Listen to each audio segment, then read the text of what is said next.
joining us today with the Flavor Vapor Podcast. Today we're going to talk about building a steel mesh wick. Then we're going to move on to wrapping it with your Kanthal wire, and eventually we're going to put it all together in an Agate 2. So what I have here is number 400 steel mesh.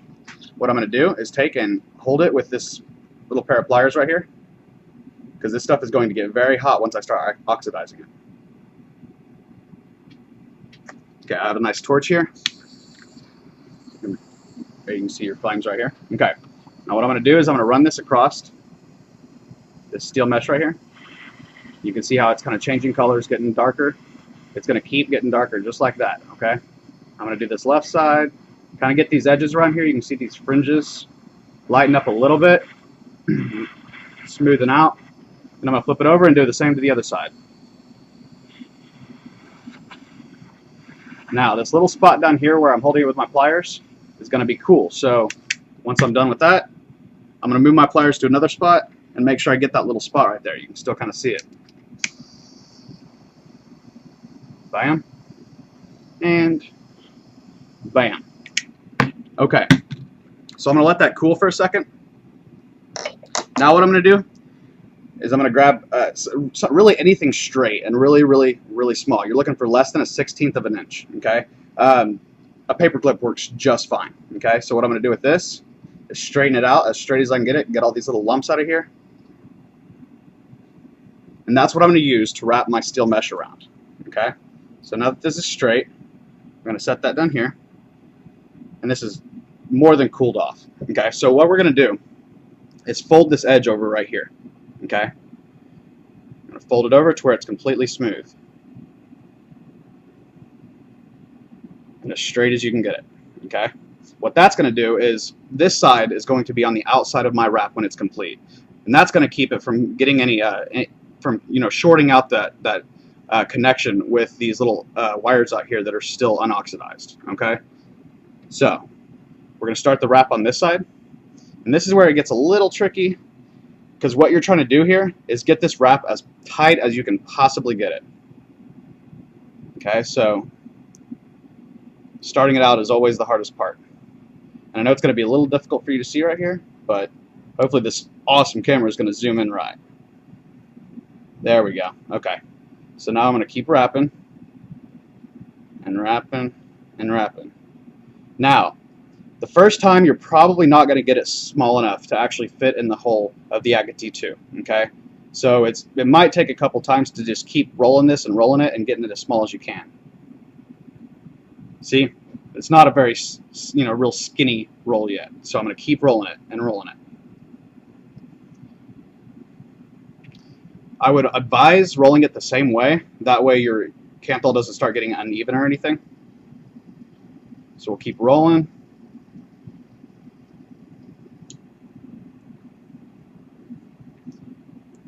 All right, there we go. Now I'm going to use this little Agate 2 right here.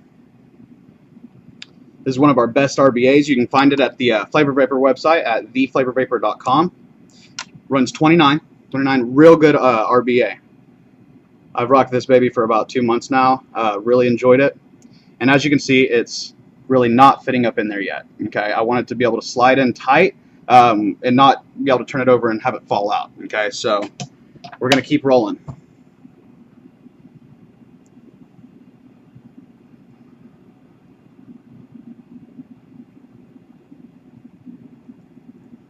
All right.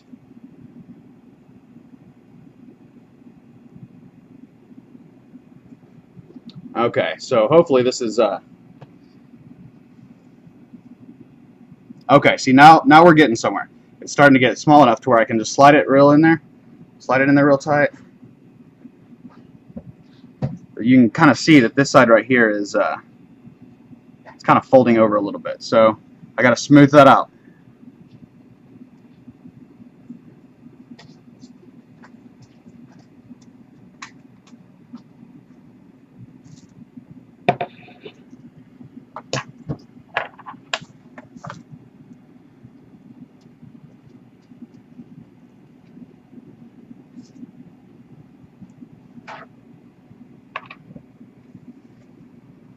Alright, that's what I'm talking about. Oh yeah.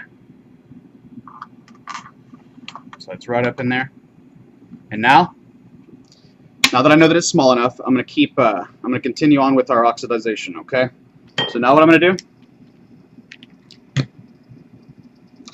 is I'm going to take the end of this little paper clip right here and kind of bend it a little bit, just a little bit, to where now my steel mesh is not going to fall off the end. Okay. So I got my butane torch ready to go. I'm going to clamp this paper clip with my pliers. That way they're not going to heat up my hands. And here we go. Now what you're going to see with this steel mesh right here is it's going to start glowing. You want it to be completely yellow as you start to move on. Kind of spin it around in your hand. Make sure you're getting all the sides.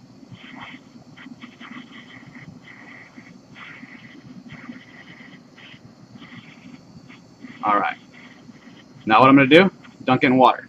Let it cool down. Give it a couple seconds. And now it should be good. I'm going to do this probably 5 times. Lots of people only like to do it 3. It works okay, but I want to make sure that that steel mesh is going to be oxidized enough to really soak up that flavor as much as I want it to, okay? So I'm going to do it 5 times, all right?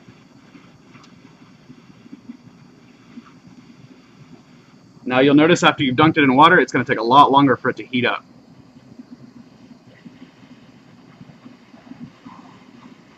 I'm going to really focus on one spot, because once I get that one spot heated up, it's going to be heated at the core of that steel mesh, and it's going to help the rest of the mesh heat up at the core as well. There we go. Now you can really start to see it get nice and hot.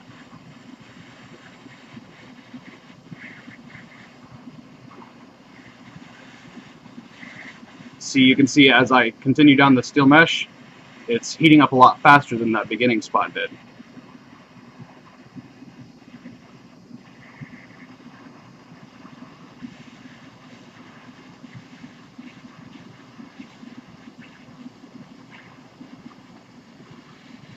Okay, now let's cool it down again. Now before I continue, I'm going to try and wrap it again. Get it a little smaller as well.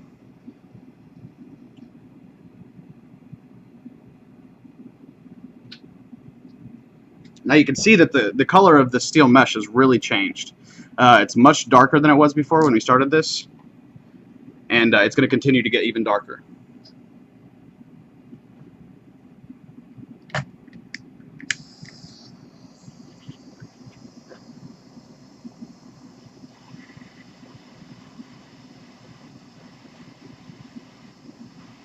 So that was the second time I cooled it down. So this will make the 3rd heat.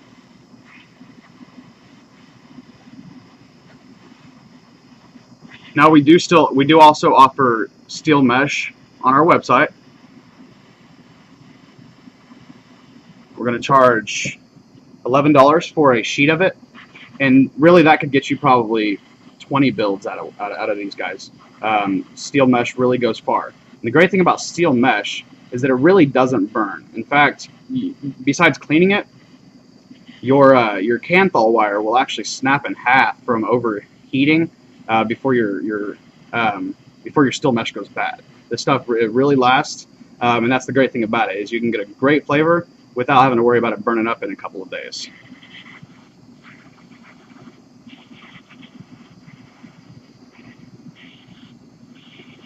Okay, that makes number 3.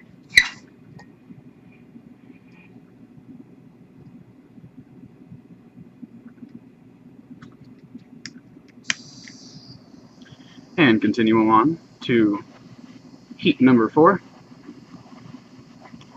Now we do also offer Kanthal wire at theflavorvapor.com. It's going to be $1.50 for 3 foot. And really, for a build like this, you only need probably 1.5 inches, 2 inches. So that stuff goes far as well. So you can see that operating a steel mesh tank, an RBA, what they're called, is really a very cheap way to go. Because I mean, you're going to spend probably 30 bucks on a nice tank, and then you're going to spend probably $5 or $6 per build, and that build is going to last you a long time as long as you maintain it, keep it clean, and really just take care of your equipment. This stuff, it's real cheap, and it lasts for a long time. So once you can get into the flow and actually learn how to do it, it's the way to go. And that's what I'm here for. Is I really want you guys to know how to build a nice RBA and vape for cheap. Cool. So that's heat number 4. We're gonna let it cool again. Now I'm gonna heat it one last time, and then we'll move on.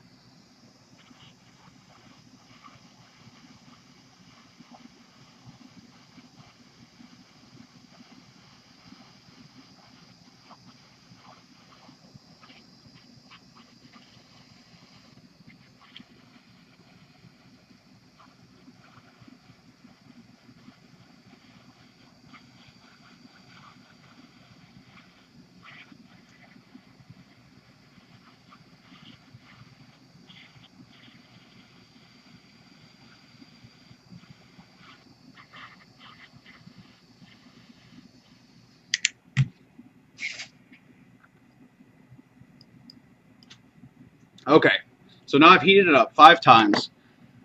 I've cooled it off 5 times. Now what I'm going to do is I'm going to take some vegetable glycerin, and I'm going to drip it along the top. What that's going to do is, with your steel mesh, when you start these up, it does take a while for them to really break in and get that nice flavor that you're looking for. This is going to speed up that break-in process. So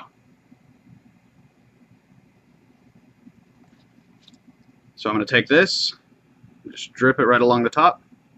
Wait for this camera to focus for you.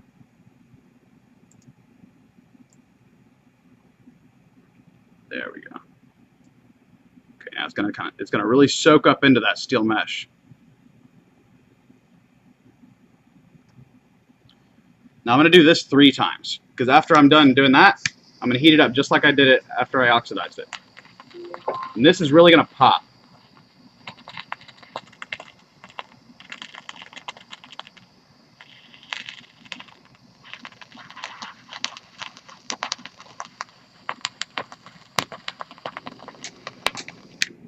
Okay, now we're going to do this again.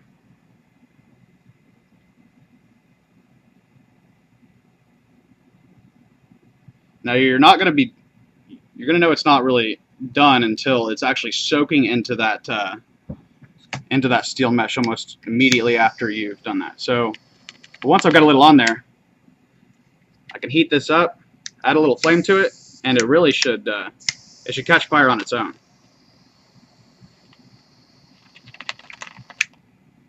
But it's not. There we go. I got a little flame on there.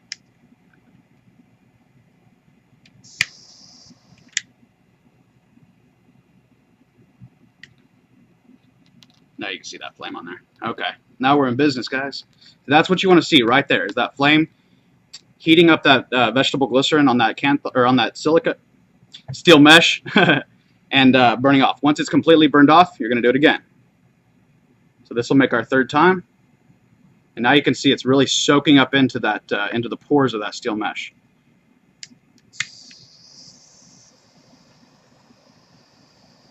And this time it's going to take much less for it to just catch fire.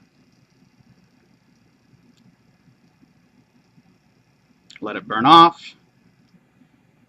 And what this is going to do is it's going to make it much easier for that that juice to soak up into the core of that steel mesh.